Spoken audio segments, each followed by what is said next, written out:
Generasi muda sekarang itu sebenarnya memanggul beban kebohongan penguasa-penguasa yang sebelumnya gitu. Dan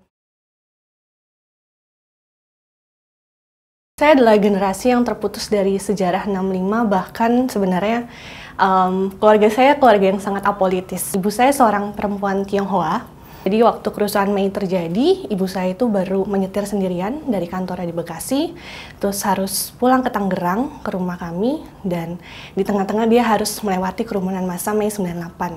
Dan untungnya tidak terjadi apa-apa, hanya sampai sekarang ibu saya masih suka gemetar kalau misalkan dia harus melalui kerumunan laki-laki, dan ibu saya tidak banyak berbicara tentang itu, dan kebetulan di keluarga saya memang lebih dekat dengan ibu saya.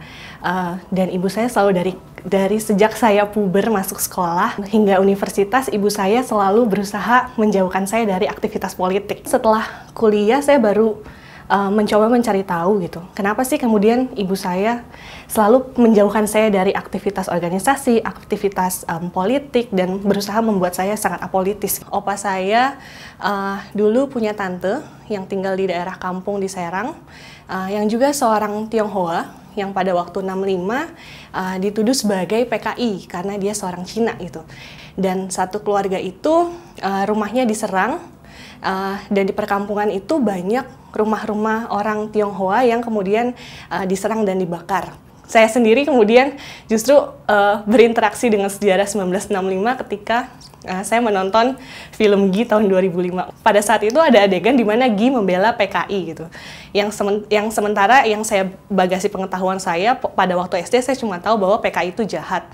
Kemudian waktu SMP, dan waktu jaringan internet itu masih melalui jaringan saluran telepon, dan saya cari di internet sebenarnya ada apa sih dengan PKI gitu.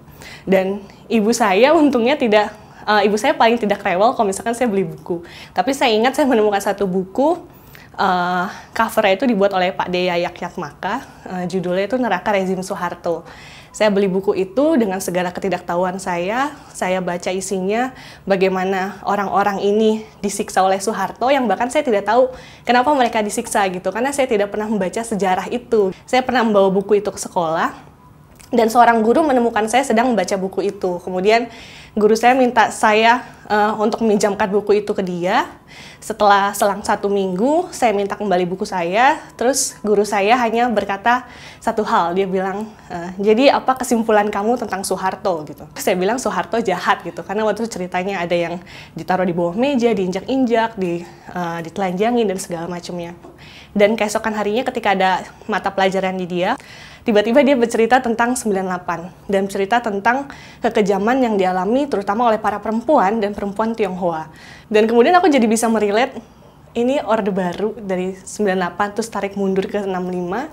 Dia menggunakan produk budaya sedemikian rupa untuk melanggengkan satu sejarah yang bohong gitu. Aku merasa ini ada yang salah gitu dengan orang-orang generasiku yang 10 atau 20 tahun lagi akan menjalankan negeri ini gitu.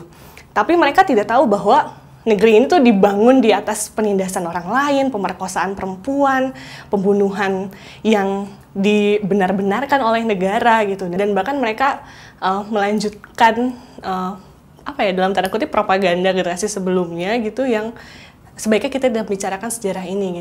Ingat 65, ceritaku, ceritamu, cerita kita tentang 65.